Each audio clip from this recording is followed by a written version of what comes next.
Welcome to my YouTube channel All in One Academy. Students, आज के lecture में हम स्टैंडर्ड 12 इंग्लिश सेकंड लैंग्वेज जो Hindi medium and Gujarati medium के लिए यूजफुल होता है उसका जो चैप्टर नंबर 6 का जो रीड 1 है स्ट्राइक अगेंस्ट वॉर उसको कंप्लीट करने वाले हैं। ठीक है, ये जो स्पीच है वो किसने दिया था? हेलन केलर ने दिया था। कहाँ पे? न्यूयॉर्क सिटी में। देखो, बिफोर स्टार्टिंग मैं आपको ये बता दूं कि ये जो चैप्टर है इसके अंदर जो हेलन केलर है वो जो वर्कर्स है उनसे है ना अर्ज कर रही थी, रिक्वेस्ट कर रही थी कि ये जो कैपिटलिस्ट है एंड जो पॉलिटिकल फोर्सेस है वो आपको है ना यूनाइटेड स्टेट्स के अंदर क्या कर रहे हैं, लड़ने के लिए प्रभावित कर रहे हैं, मतलब उकसा रहे हैं, तो वो आपको नहीं देखना है। ठीक है, और ये जो पूरा चैप्टर वो 3 टॉपिक पे ही खत्म होता है। देखो, पहला होता है टारगेटिंग कैपिटलिस्ट, वो है ना अपने स्पीच के अंदर जो भी कैपिटलिस्ट थी उनको टारगेट कर रही थी। सेकंड, ग्लोबल कंटेक्स्ट, उनका कुछ स्पीच था वो जो ग्लोबली के रिलेटेड था, मतलब पूरी दुनिया के लिए था। And third, a call to action, मतलब वो वर्कर्स को भी, वहाँ के लोग को भी है ना ऐसा बोल रही थी कि आपको कोई ना कोई तो एक्शन लेना पड़ेगा, नहीं तो आप ये जो नेता है, ये जो कैपिटलिस्ट है, आप उनके ही जाल में, प्रभाव में पड़ जाओगे। ठीक है, विदाउट वेस्टिंग आवर टाइम हम यहाँ पे स्टार्ट करते हैं। To begin with, I have a word to say to my good friends, the editors and others who are moved to pity me. शुरुआती में अगर मैं जब बोलने जा रही हूँ तो मेरे लिए कुछ शब्द हैं अपने फ्रेंड्स के लिए, अच्छे दोस्त के लिए, एडिटर्स के लिए, and others who move to pity, जो मेरे लिए है ना दुख फील करते हैं। Some people are grieved because they imagine I am in the hands of unprincipled person who persuade me to adopt unpopular causes and make me the mouthpiece of their propaganda। कुछ लोगों को ऐसा लगता है कि देखो, सम पीपल्स आर ग्रीव्ड मतलब क्या होता है? टू फील ग्रेट सैडनेस, बहुत ज़्यादा दुखी फील करने लगते हैं क्योंकि उनको ऐसा लगता है कि मैं है ना एक बुरे लोगों के हाथ में हूँ, मतलब बुरे लोगों के इशारे पे मैं चलती हूँ। एंड हु परसुएड मतलब क्या होता है? मनाना। Me to the adopt unpopular causes and make me the mouthpiece of their propaganda, और उन लोगों को ऐसा लगता है कि ये जो बुरे लोग हैं वो मुझे मना के जो भी अनपॉपुलर कॉजेज होते हैं और मतलब गलत इस्तेमाल और प्रोपोगंडा फैलाने के लिए मुझे यूज़ किया जाता है, ऐसे लोगों को वहाँ पे लगता है। ठीक है, now let it be understood once and for all that I do not want their pity. चलते हैं, एक काम करते हैं, एक बार है ना मैं तुमको पूरा एक्सप्लेन ही कर देती हूँ, और इस बार मुझे कोई भी ऐसा नहीं चाहिए कि आप मेरे लिए दुख फील करो। I would not change places with one of them, मैं अपनी जो जगह है उनमें से किसी के साथ भी नहीं चेंज करूँगी। I know what I am talking about, मुझे पता है कि मैं किस चीज़ के बारे में बात कर रही हूँ। My sources of information are as good and reliable, मतलब सही एज एनीबडी एल्स, मतलब जो भी ये इन्फॉर्मेशन कलेक्ट करके लाई थी, स्पीच के लिए बोलने वाली थी, वो है ना बहुत ही सही है दूसरे के मुताबिक में। I have papers and magazines from England, France, Germany and Austria that I can read my self, मतलब ये कुछ डॉक्यूमेंट्स और पेपर्स लेके आई थी स्पीच के लिए, जो कहाँ से कलेक्ट की थी? England, France, Germany and Austria के इन्फॉर्मेशन से कलेक्ट की थी। Not all the editors I have met can do that, जितने भी एडिटर से आज तक मैं मिली हूँ वो उनमें से ऐसा नहीं है कि पूरे लोग ये साहस कर सकते हैं कि पूरा इन्फॉर्मेशन शेयर कर सकते हैं। Quite a number of them have to take their French and German second hand, उनमें से कुछ लोग को क्या करना पड़ता था? जो फ्रेंच है और जर्मन है उसको सेकेंड हैंड करना पड़ता था। No, I will not depreciate the editors, मैं यहाँ पे है ना, डेप्रिशिएट मतलब होता है कि लेस वैल्यू, किसी चीज़ को नीचा गिराना ना, तो ऐसा बोलें कि मैं यहाँ पे है ना जो एडिटर्स है उनको नीचा नहीं गिराने वाली हूँ। They are an overworked misunderstood class, यहाँ पे जो एडिटर्स होते हैं जो न्यूज़ वगैरह एडिट करते हैं तो उनके रिलेटेड क्या बोलती हैं कि वो एक ज़्यादा काम करने वाले और मिसअंडरस्टूड, मतलब बोलते हैं ना कि गलत फहमी वाले क्लास लोग होते हैं। ठीक है, लेट देम रिमेंबर, उनको याद दिला दूँ, दो that if I cannot see the fire at the end of their cigarettes, neither can they thread a needle in the dark। अगर मैं उनके जो सिगरेट है उसके अंदर आग नहीं देख पा रही हूँ तो मैं कभी भी ये नहीं सोचूंगी कि वो लोग हैं ना क्या कर पाएंगे, एक सुई के अंदर धागा अच्छे से अंधेरे के अंदर डाल पाएंगे। All I ask gentlemen is a fair field and no favour, अब यहाँ पे मैं जितने भी लोग हैं उनसे एक ही चीज़ की आस करूँगी कि एक सही मैदान में आए और कोई भी तरफ लेना नहीं है। फेवर मतलब क्या होता है? तरफ लेना।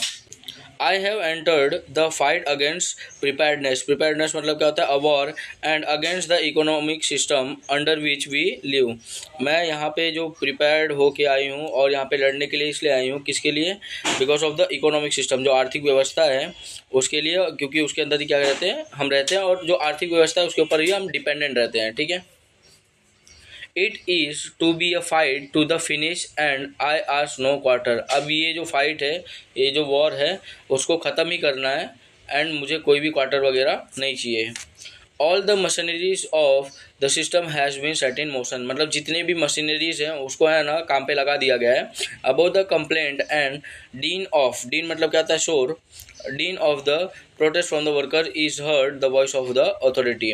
अब क्या है, मतलब मशीनरी को मोशन में लगा दिया, काम पे लगा दिया गया है, और जितने भी कंप्लेंट है या फिर शोर है जो वर्कर्स के, उसको अथॉरिटी को सुनना चाहिए।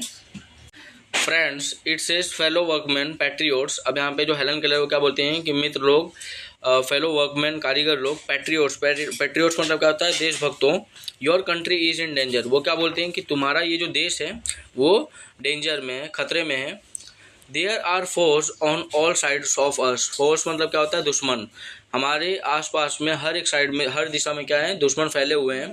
There is nothing between us and our enemies except the Pacific Ocean and the Atlantic Ocean. हम में और हमारे जो दुश्मन हैं उनके बीच में कोई भी गैप नहीं है, बस बीच में क्या गैप आ रहा है, Pacific Ocean and Atlantic ocean. मतलब अगर ये ओशियन नहीं होता तो इन लोग में वॉर हो जाता।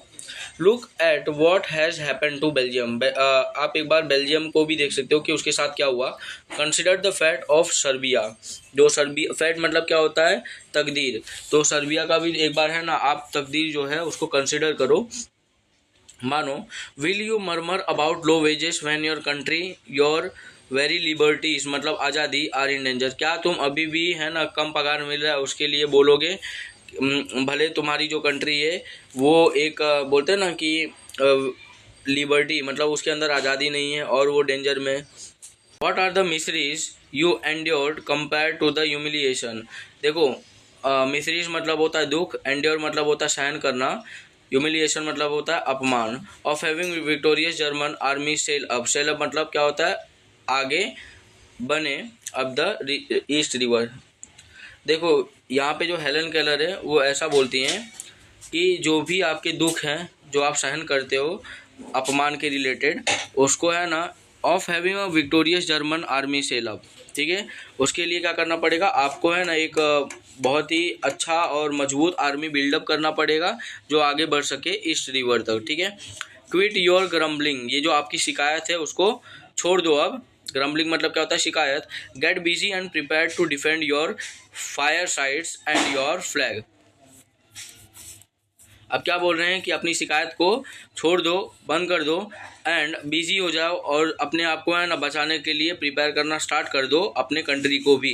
योर फ्लैग किसको रिप्रेजेंट कर रहा है, योर कंट्री, मतलब अपने देश की जो झंडा है अपने देश को वो बचाने के लिए स्टार्ट कर दो। Get an army, get a navy, be ready to meet the invaders. Invaders मतलब क्या होता है, आक्रमणकारियों। Like the loyal hearted free man you are, मतलब सिंपल सा क्या करना है, जो वॉर है उसके रिलेटेड आपको तैयार हो जाना है। एक आर्मी तैयार करो, नेवी तैयार करो, और जो भी आक्रमणकारी हैं वो है ना उनके लिए क्या करें, उनके अपोज या फिर उनसे लड़ाई करने के लिए तैयार हो जाओ। Workers walk into this trap, क्या ये जो वर्कर्स हैं वो ये ट्रैप, ये जाल में फंस जाएंगे। Will they be fooled again, क्या उनको वापस से बेवकूफ़ बनाया जाएगा। I am afraid so the people have always been susceptible to oratory. Susceptible मतलब होता है प्रभाविक, ऑर्टरी मतलब क्या होता है, बोलने की कला, ठीक है। ऑफ द सॉर्ट, यहाँ पे देखो ऐसा बोल जा रहा है कि लोगों को है ना क्या किया जाता है, प्रभावित कर दिया जाता है अपने बोलने की कला से। ये नेता लोग के बारे में बात कर रही हैं, क्योंकि नेता लोग क्या करते हैं कि यही करते हैं, अपने जो बोलने की कला है उसको यूज़ करके क्या करते हैं, लोगों को प्रभावित कर लेते हैं, अपने तरफ खींच लेते हैं। The workers know they have no enemies except their masters, कारीगर लोग को यही लगता है, जो वर्कर्स होते हैं उनको यही लगता है कि उनका कोई भी दुश्मन नहीं है उनके मास्टर मतलब उनके जो मालिक के अलावा। मालिक मतलब यहाँ पे जो भी खाता वगैरह में काम करते हैं उनके जो मालिक, ठीक है। They know that their citizenship papers are no warrant for the safety of their wives and children, उनको ये चीज़ तो पता होता है कि इनके पास जो ये नागरिकता का जो कागज़ है वो उनकी वाइफ की और मतलब उनके परिवार की सेफ्टी का वो बोलते हैं प्रमाण नहीं है। They know that the honest sweat persistent toil and years of struggle bring them nothing worth fighting for, उनको ये भी पता है कि जो भी उनका स्ट्रगल है, जो भी उनका स्ट्रगल है और जो भी उनका जो ईमानदारी का पसीना है, ऑनेस्ट स्वेट मतलब क्या होता है, ईमानदारी का पसीना जो वो काम करते हैं, persistent toil and years of struggle bring them nothing for fighting for, मतलब उनको कुछ मिलता नहीं है, बस क्या करना को मिलता है, उनको उकसुट किया जाता है किसके लिए, लड़ाई के लिए। Yet deep down in their foolish hearts they believe they a country, और अगर देखा जाए कि उनके जो फुलिश हार्ट है, मतलब बोलते हैं ना कि बेवकूफ़ों वाले ये जो दिल है, उसके अंदर बहुत ही गहराइयों में इनको ऐसा लगता है कि वो एक कंट्री की तरह है, बट यहाँ पे ऐसा कुछ होता नहीं, वो एक कंट्री की तरह नहीं है। वहाँ पे है ना, मतलब एक दूसरे को देख के उनको मतलब घृणा होती है, लड़ाई झगड़े की भावना वगैरह होती है। ओ ब्लाइंड वैनिटी ऑफ स्लेव्स, मतलब यहाँ पे हेलन कलर क्या बोलती हैं कि ओ एक्सप्रेशन शो करती हैं, ब्लाइंड वैनिटी ऑफ स्लेव्स मतलब गुलामों का यहाँ पे समूह।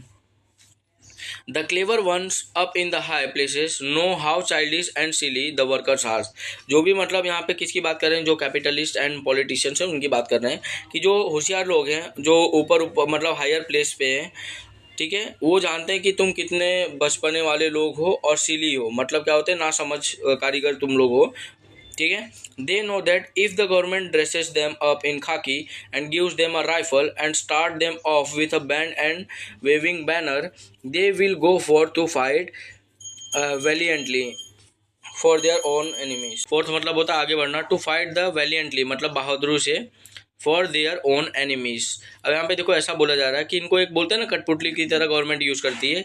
देखो उनको ये चीज़ पता है कि अगर गवर्नमेंट उनको कुछ ड्रेस दे दे खाकी वगैरह पहनने के लिए और एक राइफल दे दे, तो ये लोग क्या करेंगे, और कुछ बैनर वगैरह दे दीजिए जैसे प्रोटेस्ट वगैरह करते हैं, तो ये क्या करेंगे, ये बहादुरी से लड़ने भी चले जाएंगे अपने खुद के दुश्मन के साथ। They are taught that brave men die for their country's honour. अब यहाँ पे इन लोग को ऐसा सिखाया जाता है, जैसे यहाँ के लोग हैं वर्कर्स वगैरह को ऐसा सिखाया जाता है कि जो बहादुर इंसान होते हैं वो अपने कंट्रीज़ के सम्मान के लिए, इज्जत के लिए क्या हो जाते हैं, मर जाते हैं, शहीद हो जाते हैं।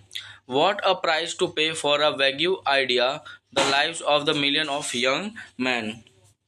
अब यहाँ पे ऐसा बोला जा रहा है, वैग्यू मतलब क्या होता है, अस्पष्ट आइडिया ये जो है। व्हाट अ प्राइस टू पे मतलब अगर ये लड़ते वगैरह भी है तो उनको क्या पे किया जाता है, ठीक है। Other millions crippled and blinded for life, और बहुत सारे जो लोग हैं उनको क्रिपल्ड कर दिया जाता है, डैमेज कर दिया जाएगा, किया जाता है, और उनको लाइफ जो है उसको उनके लाइफ को क्या कर दिया जाता है, अंधकार कर दिया जाता है। Existence made horrible for still more millions of human being, आज भी बहुत सारे मिलियन लोग के लिए है ना रहना है, मतलब आम तरीके से जो रहना है वो भी बहुत ज़्यादा भारी पड़ता है और डरावना पड़ता है। The achievement and the legacy of generation swept away in the moment and nobody better off for all the misery. देखो जो भी अचीवमेंट्स हैं एंड जो लेगेसी है, परंपरा है जनरेशन टू जनरेशन, वो भी आज भी है ना, बोलते हैं ना कि बेटर ऑफ मतलब क्या होता है, किस्मत का धनी, इनमें से कोई भी किस्मत का धनी नहीं है, सब है ना हमेशा दुख में ही झेलते आ रहे हैं, मतलब जनरेशन टू जनरेशन इनको है ना दुख ही फील करने लगा, दुख मतलब दुख ही मिला है और कुछ इनको मिला नहीं है। This terrible sacrifice would be comprehensible if the thing you die for and call the country fed, clothed, housed and warmed, you educated and cherish your children। देखो ये जो सेक्रीफाइस है, तुम्हारा योगदान है, वो कॉम्प्रीहेंसिबल है, मतलब सुबोध है।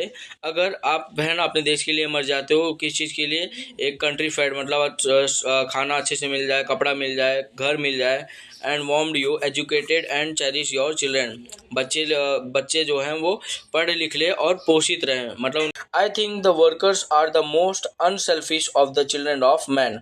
मुझे ऐसा लगता है कि ये जो कारीगर लोग हैं, वर्कर्स हैं, वो बहुत ही अनसेल्फिश है, मतलब ही नहीं है, ठीक है, अपने बच्चों के लिए।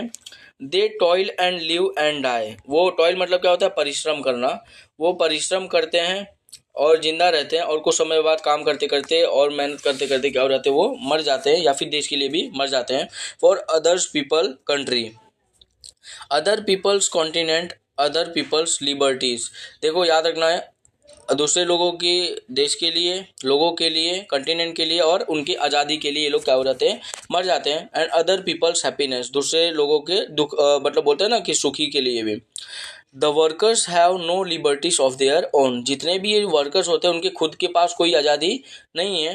दे are not free when they are compelled. Compelled मतलब होता है फोर्स टू वर्क 12 और 10 और 8 आवर्स अ डे। मतलब ये जो वर्कर्स होते हैं वो फ्री नहीं है, क्योंकि उनको है ना फोर्सफुली क्या किया जाता है, 8 घंटा 10 घंटा 12 घंटा उनसे काम करवाया जाता है।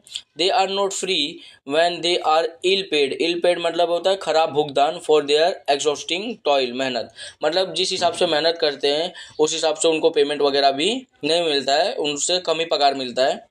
They are not free when their children must labor in mills and factories or starve, and when their women may be driven by poverty to lives of the shame।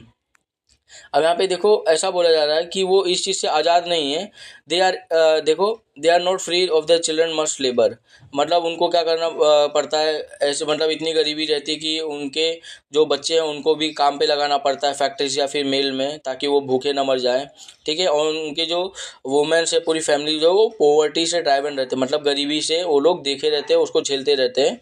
ठीक है, they are not free when they are clubbed and imprisoned. वो आज भी आज़ाद नहीं है जब उनको है ना मारा जाता है। क्लब्ड मतलब क्या होता है, मारना, एंड इम्प्रिजन्ड उनको जेल में डाल दिया जाता है। Because they go on strike. वो क्या करते हैं, स्ट्राइक करने लगते हैं for a raise of wages. जो वर्कर्स है अगर वो अपने पगार बढ़ाने के लिए कभी भी जब स्ट्राइक करने लगते हैं, विरोध करने लगते हैं, तो उनको मारा जाता है और उनको जेल में डाल दिया जाता है।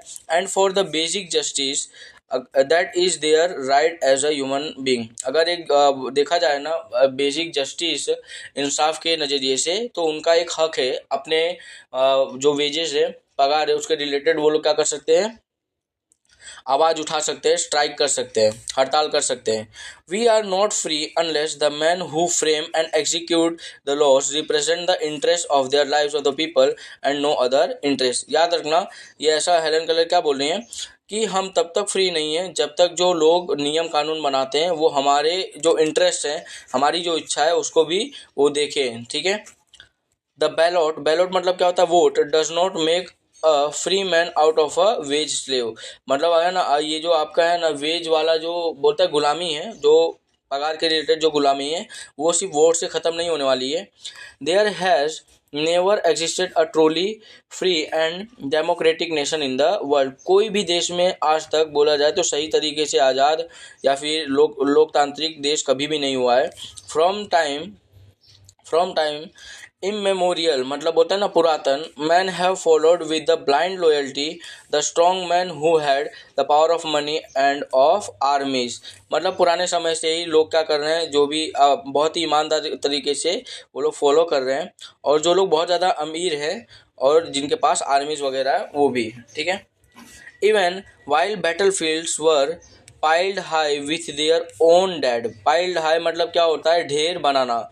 जब युद्ध के मैदान में ही उनके मतलब जो बॉडी वगैरह रहती है उससे ही वो ढेर बन जाता है। ठीक है, मतलब जो बैटल फील्ड्स है उसके अंदर ही उनके है ना जो डेड बॉडी है, मृत्यु की जो बॉडी है, लाश जो है उसका ढेर बन जाता है।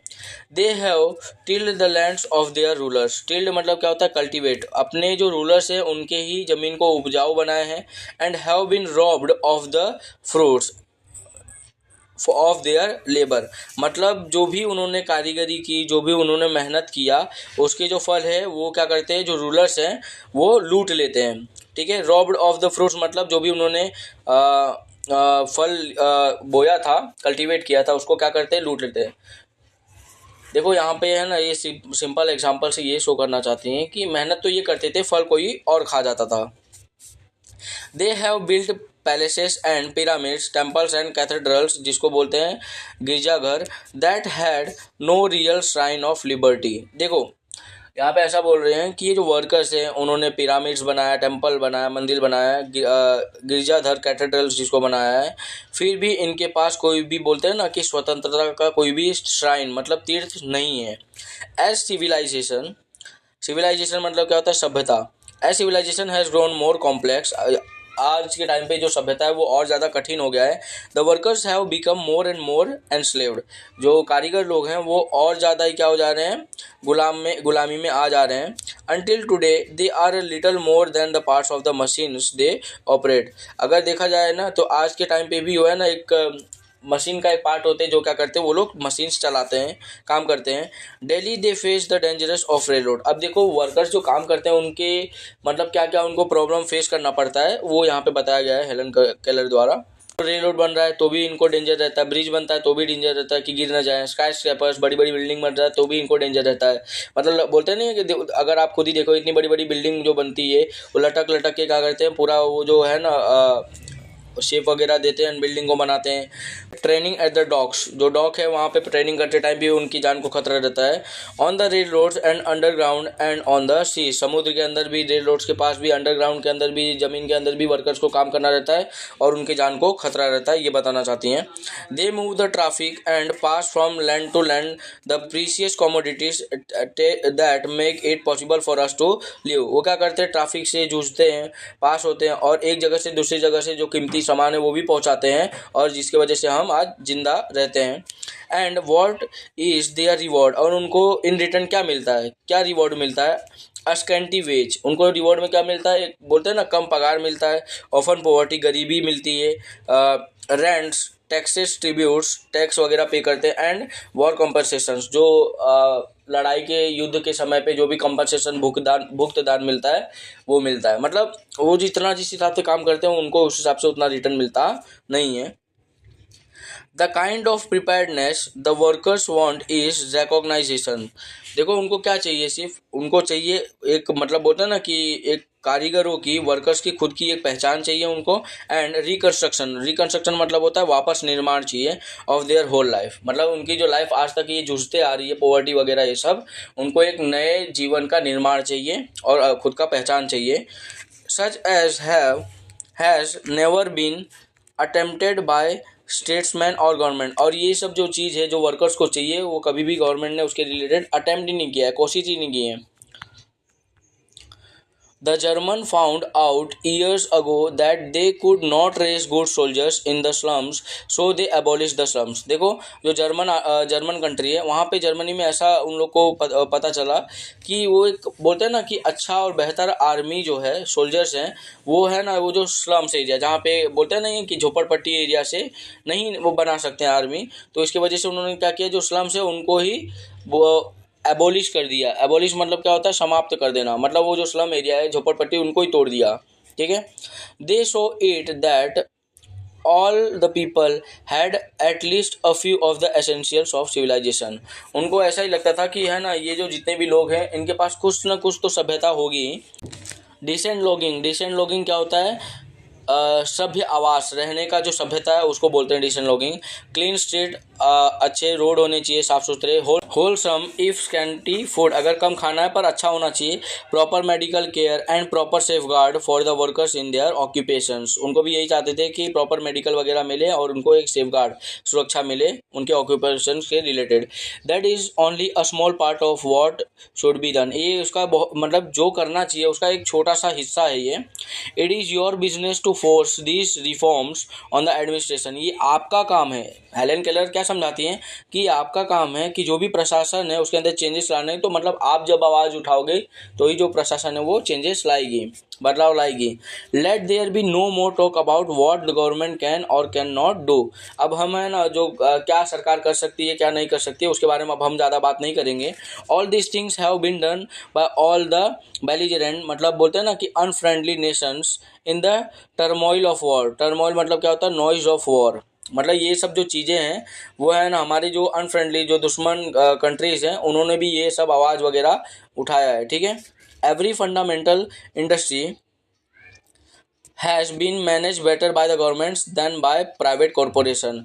जो भी इंडस्ट्रीज़ हैं, उद्योग है, उसको मतलब है ना बहुत अच्छे तरीके से सबसे पहले तो गवर्नमेंट मैनेज करते हैं, than by the private corporation, मतलब जो प्राइवेट निगम होते हैं उन वो लोग क्या करते हैं, इंडस्ट्रीज को मैनेज करते हैं। It is your duty to insist upon. अब यहाँ पे देखो इंसिस्ट अपॉन मतलब क्या होता है, जोर देना। ये आपके ऊपर डिपेंड करता है, आपको जोर देना पड़ेगा। स्टिल मोर रेडिकल मेजर्स, मतलब आपको इतना ज़्यादा जोर देना पड़ेगा ताकि कुछ है ना चेंजेस आ सके। It is your business to see that no child is employed in an industrial establishment or mine or store. देखो यहाँ पे मतलब सिंपल सा चाइल्ड लेबर की बात कर रहे हैं। ये आपका बिजनेस है कि आपको देखना पड़ेगा कि कोई भी बच्चे का यूज़ नहीं किया जा रहा है खुदाई के लिए, स्टोर के लिए, and that no work is needlessly expose to accident और डिजीज, और कोई भी ऐसा ना काम करे बेकार में जिसके वजह से क्या हो जाए, ये अनावृत एक्सीडेंट हो जाए या फिर बच्चों को बीमारी हो जाए। It is your business to make them give you clean cities free from smoke, dirt and congestion. ये आपका ड्यूटी बनता है कि उन लोग को क्या देना है, एक साफ़ सुथरा सिटी देना है। फ्री फ्रॉम स्मोक मतलब है ना, ये जो स्मोक वगैरह है, धुआं वगैरह जो होता है, मतलब पॉल्यूशन फ्री देना है। डर्ट एंड कंजेशन, ठीक है, वहाँ पे गंदगी भी नहीं होनी चाहिए एंड ज़्यादा भीड़ भाड़ भी नहीं होना चाहिए। ऐसा देश उन लोग को देना है आने वाली जनरेशन्स और बच्चों को। It is your business to make them give you clean cities. देखो ये आपका काम है को उनको है ना ऐसा जागरूक करो, उनको ऐसा अपनी डिमांड करो कि आपको एक साफ़ सुथरा देश दे, सिटी शहर दे, फ्री फ्रॉम स्मोक, और ऐसा शहर दे जहाँ पे है ना पोल्यूशन कम हो, डर्ट कम हो, मतलब है ना कचरा वगैरह कम हो, एंड कंजेशन कम हो, भीड़ कम हो। It is your business to make them pay you a living wage. ये आपका बिजनेस है कि उनको मतलब है ना फोर्स करो या फिर उनसे डिमांड करो कि आपको एक सही वेज मिले, जीने लायक। लिविंग वेज मतलब इतना पगार मिले ताकि आप जी खा सके। It is your business to see that this kind of preparedness मुस्तैद is carried out into every department on the nation. ये आपका बिजनेस है, ये आपका काम है कि ये देखो कि ये जो मुस्तैद है वो हर एक पूरी दुनिया में, पूरी जो हमारा देश है उसके हर एक डिपार्टमेंट में ये चीज़ हो रहा है, ठीक है, मतलब वर्कर्स को ये सब चीज़ फैसिलिटी वगैरह मिल रही है। Until everyone has a chance to be well born, जब तक है ना हर एक पर्सन को है ना चांस मिल जाता है एक वेल बॉर्न। वेल बॉर्न मतलब बोलते हैं ना कि अच्छे तरीके से पैदा होना।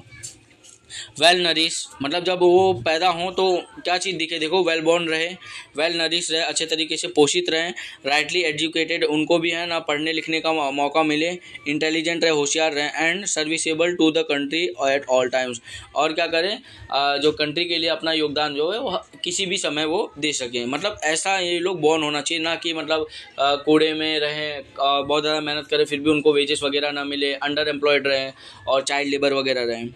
Strike against all ordinances, ordinances मतलब क्या होता है, लॉ, एंड देखो strike against all ordinances, law and laws and institution that continue the slaughter of the peace and the cruelty of war. Slaughter मतलब क्या होता है, किलिंग ऑफ पीस।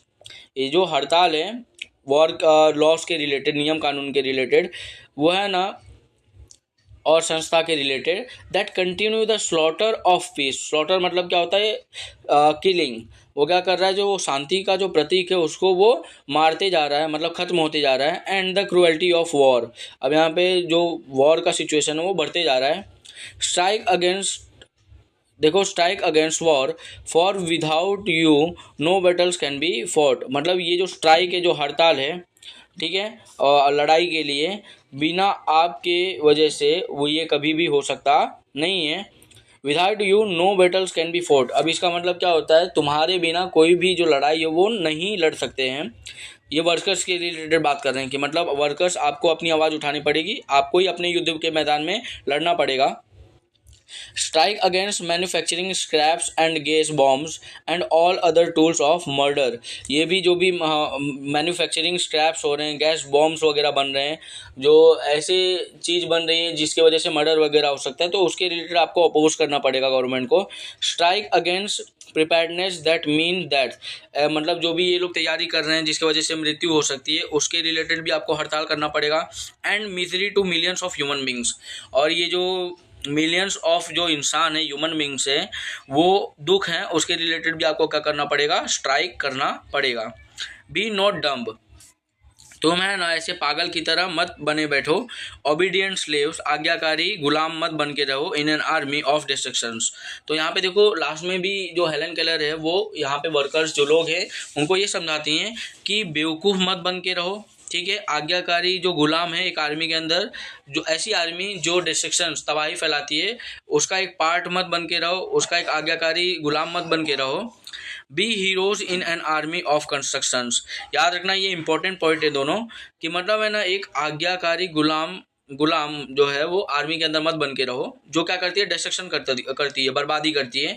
बल्कि क्या बनना है आपको, एक हीरो बनना है एक ऐसे आर्मी में जो कंस्ट्रक्शन ला सके, मतलब निर्माण ला सके। ठीक है, तो ये सब जो पॉइंट्स है उन्होंने हेलन केलर ने न्यूयॉर्क सिटी में वर्कर्स के रिलेटेड, वहाँ पे जितने भी लोग हैं उनके रिलेटेड बोला था कि आपको तो चेंजेस लाना पड़ेगा। गवर्नमेंट तो क्या है, गवर्नमेंट का यही चीज़ होता है कि वोटिंग बैंक ऐसा यूज़ करते हैं, उनको अच्छे अच्छे सपने दिखाते हैं, बट इन रिटर्न उनको कुछ मिलता नहीं है। ठीक है, वर्कर्स को काम ज़्यादा करवाया जाता है एंड उनको इन रिटर्न उतना वेज वगैरह भी नहीं पे किया जाता है, जिसकी वजह से वो पॉवर्टी उनका मतलब हमेशा वो गरीबी ही लाइफ अपना झेलते हैं। ठीक है, यहाँ पे जो अब हमारा जो चैप्टर है वो कंप्लीट होता है। इफ़ आपको ये जो चैप्टर समझ आया इसलिए, तो do like subscribe and share, तो बेल आइकन है उसको प्रेस कर देना ताकि जो भी अपडेटेड वीडियोज़ हैं वो आपके थंबनेल पे दिख जाए। ठीक है, keep supporting on, thank you and Jai Hind. Please do like and subscribe.